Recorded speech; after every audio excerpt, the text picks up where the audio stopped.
Welcome to Exclusive with Taghreed Hussein here on Nile TV International at India House while we are celebrating India's Independence Day. And we have all the honor and pleasure to have with us His Excellency Ambassador Ajit Gupti, Ambassador of India to Egypt. Thank you so much, Your Excellency, for joining Nile TV International. And we'll start off with a message on the occasion of the special occasion of celebrating India's Independence Day. Well, India's Independence Day is a very special occasion because India was one of the first countries to gain independence in 1947. India was the largest colony under the British rule, and India's independence led to a very quick decolonization process, including in many countries in Asia and Africa. One of the very interesting aspects about India's freedom movement that it was based on Gandhiji's message of non-violence and peaceful non-cooperation, and this inspired freedom movements in many parts of the developing world to adopt similar tactics, and that is what makes the Indian Independence Day of relevance globally. Today, India is an example where people of different religions, multiple ethnic groups, many languages, many castes can live together in peace and harmony. Almost 75 years after India's independence, we are a successful democracy where with very diverse background people are living together. We are one of the fastest growing economies in the world, and we have a stable political system.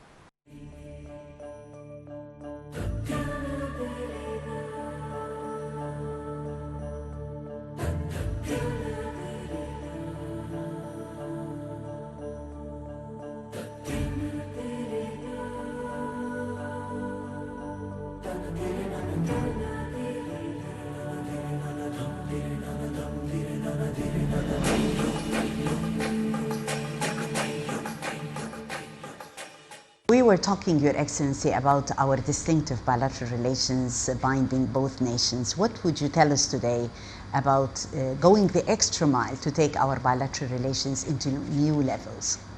Well, India and Egypt are two of the ancient civilizations in the world, and we've had historical contacts through the centuries through shipping and trade contacts. But we had a very special relationship between President Nasser and our first Prime Minister Jawaharlal Nehru, and this was a golden period. It led to a friendship treaty in 1955, and the leaders also established the non-aligned movement. In recent years, in the 1980s onwards, there have been 4 prime ministerial visits from India to Egypt, and similarly there have been about 4 presidential visits from Egypt to India. Since President Sisi came to power, and around the same time our Prime Minister Narendra Modi was elected, we are entering a special phase in our relationship. President Sisi visited India twice, in October 2015 for the India-Africa Forum, and in September 2016 for a state visit. We've had a number of ministerial exchanges. Our External Affairs Minister came here in 2015, our Defense Minister was here. Our Prime Minister was to come last year, but it got postponed due to the pandemic. But we hope to revive the high-level interaction once the pandemic situation comes under control.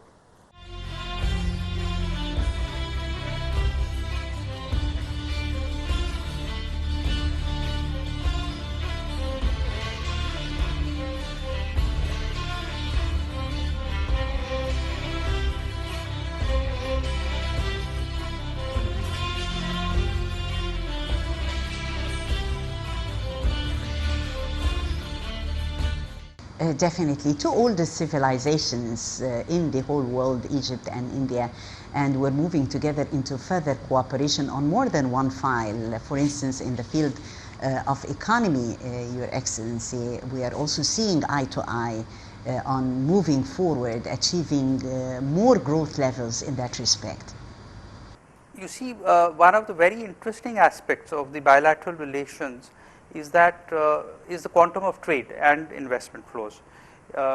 Egypt is India's 6th largest trading partner, and trade last year was about $4.2 billion.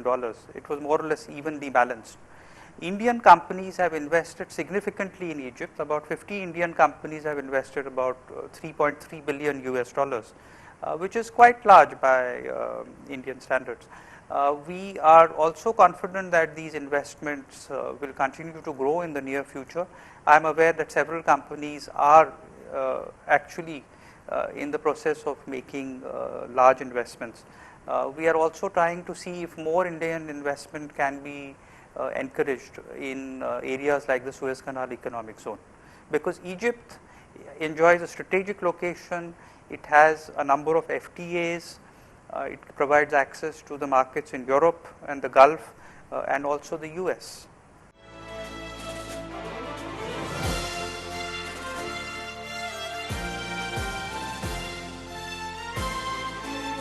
احنا هنفضل نشتغل ونبني ونعمر في بلدنا لآخر لحظة.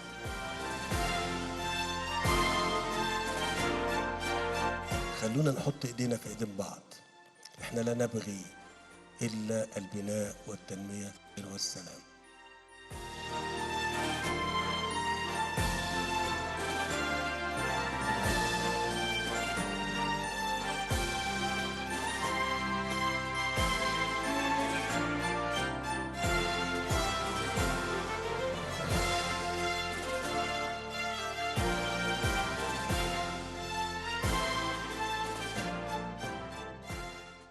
Yes, definitely. Egypt, the mother of the world, attracts attention, and Egypt plays a pivotal role on more than one level. And as Your Excellency have mentioned, also the incentives and the growth is happening because of the incentives provided to achieve a healthy investment climate. Tell us more, Excellency, about businessmen, Indian businessmen encouraged to come to Egypt and to make business. You talked about the Suez Canal Access Project and the Economic Zone, a great contribution. What other projects? Well, as I said, about 50 Indian companies have been present. They are mainly manufacturing various products, including some niche products. They are also contributing to Egypt's economy because many of the products they manufacture are for exports, so it helps Egypt earn revenue. The Indian companies employ about 35,000 Egyptians. We also have several Indian companies which are active in areas like renewable energy. In fact, some Indian companies have put up about 250 megawatts of solar projects, and of course Egypt, there is no lack of sun, there is sunshine every day. And they are also going in the process of starting another 200 megawatt project. We have several companies doing data energy storage, which is the new thing, and this will help Egypt's IT sector also considerably. In the pharmaceutical sector, where both India and Egypt are have close cooperation, India is one of the main providers of API, that is active pharmaceutical ingredients.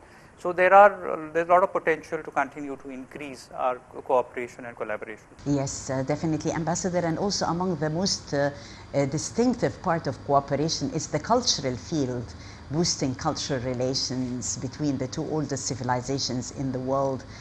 We've seen definitely the Indian folkloric troops, the dances at the Cairo Opera House, sharing, India being also more than once the guest of honor at our book fair. So you have here the soft power and cultural relations binding both nations in a very distinctive manner. Well, in the short time that I have been here, I have been most impressed by the level of cultural cooperation and the great interest that the Egyptian officials and common people have in Indian culture. I am told that many Egyptians love to watch Bollywood movies, and even when I look at the Arabic channels, I see a lot of Bollywood films being dubbed and played. Actors like Amitabh Bachchan and Shah Rukh Khan are household names. Yes, definitely, and Yes, rocking yes. here in Egypt. Yes, and we, for the last few years, the embassy has been organizing this major cultural festival, India by the Nile, and that has also helped to expand India's cultural footprint. So India enjoys a lot of soft power, as they call it. Indian food is extremely popular, Indian Bollywood, music, dance, and of course in the last few years yoga has become extremely popular. and we have been celebrating the International Day of Yoga with great enthusiasm, and I'm glad to know that many Egyptians are also following yoga.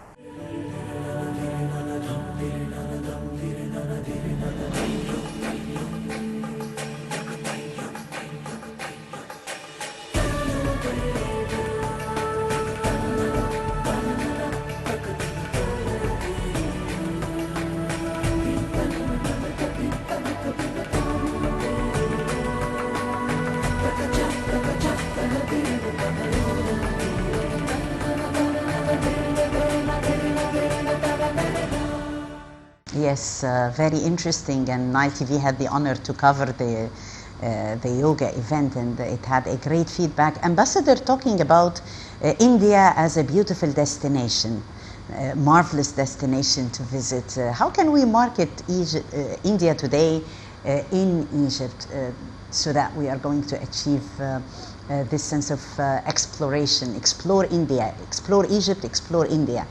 How can we have more tourists from Egypt coming to India and vice versa? Well, let me answer the latter part of your question first. Indians have been traveling a lot of, pre-pandemic, and they are looking for newer destinations. And Egypt, I think, is certainly one of those new exotic locations. In 2019, almost 130,000 Indians visited Egypt, and I'm sure if it wasn't for the pandemic, the numbers would have continued to grow. But we should work on ways of, trying to encourage more Indian tourists, because Egypt has a lot to offer in terms of historic sites, and also you have some beautiful resorts. We'll have to see how, the vaccine certificates and all, and the pandemic are constraints. But let us see if something can be worked out. As far as India is concerned, India, well, it is a subcontinent. So we have great diversity in terms of geographic topography. So we have the majestic Himalayas to the north, mountains going up from 3,000–4,000 feet to a height of 29,000 feet, snow-clad. They are paradise for trekkers, mountaineers. And then we have Ladakh, which is a lunar landscape adjoining the Tibetan plateau. And then when you come down, you have the green alluvial plains of Uttar Pradesh, Punjab, which are extremely fertile and where a good part of India's population resides. And then on the west, you have the desert, like Egypt, where you can see camels, you can see forts, fortresses, palaces. And then we have a huge coastline on the west and the east of 7,200 kilometers. And in the east and the northeast, we have lots of forests and jungles.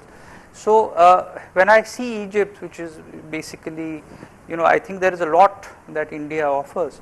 Then the Indian cuisine is very popular here. I see the eyes of Egyptians light up when I talk about Indian food. So that is something that they should try out. And of course, India has so many historical monuments, forts, palaces, and also religious shrines. So we have literally thousands of temples, thousands of mosques, churches, gurudwaras.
Yeah, diversity of cultures, of course, and a melting pot. So it's an invitation for all our dear viewers throughout the world to visit the beautiful, fascinating India. Ambassador, if we talk about the people-to-people relations, it's very important also to foster people-to-people relations and working on public diplomacy. So are there special programs that would help both sides? Students, for instance, visiting Indian universities, having scholarships and vice versa. Tell us more about the people-to-people relations. Yes, well, India has been offering scholarships under various programs such as the ITEC to students from all over the world, and so far more than 1400 Egyptian students and also professors have taken part in our in various programs. The pandemic has of course acted as a bit of a constraint. From India, we have a large number of students studying in Al-Azhar University. They mainly studying Arabic and language and philosophy. About 250 of them. But recently, we have a number of Indian students wanting to study medicine in Egypt. So it is a two-way process, and one of my endeavors will be to try and encourage closer cooperation between the educational institutions.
Talking about the challenge of COVID-19, and it was really a challenging 2 years for all countries all over the world. So how about collaboration and cooperation between Egypt and India in order to fight the pandemic? Well, India has been consistently supporting the international community in fighting the pandemic since it broke out. So last year, when the pandemic broke out, we sent medicines, masks, medical supplies to many countries in the world, including Egypt. This year, once the vaccines came up, and you might be knowing that India is one of the largest producers of vaccines in the world, we sent a large consignment of vaccines to Egypt.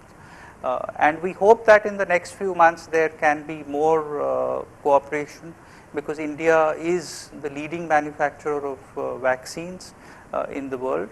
As of today, we have vaccinated more than 490 million people in India, and we've overtaken the EU and by a large margin the US. We hope to vaccinate the bulk of India's population by the end of this year. Talking about the future of relations and future prospects of cooperation, Ambassador, what would you tell us today? Well, I'm very optimistic about the future development of relations.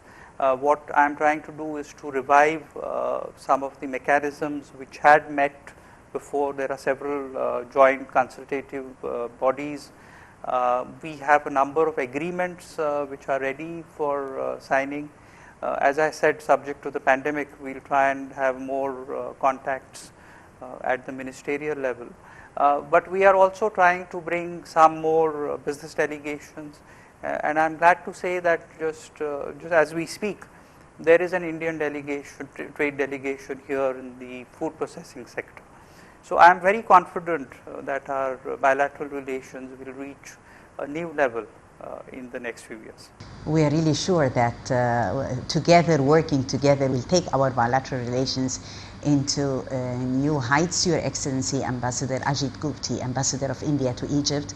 Thank you so much for joining Nile TV International and giving us this exclusive celebrating India's Independence Day. Thank you so much. Thank you so much. And dear viewers, thank you so much for joining us. We were in the honorable company of His Excellency Ambassador Ajit Gupti, Ambassador of India to Egypt, celebrating with India today Independence Day. Many thanks for watching.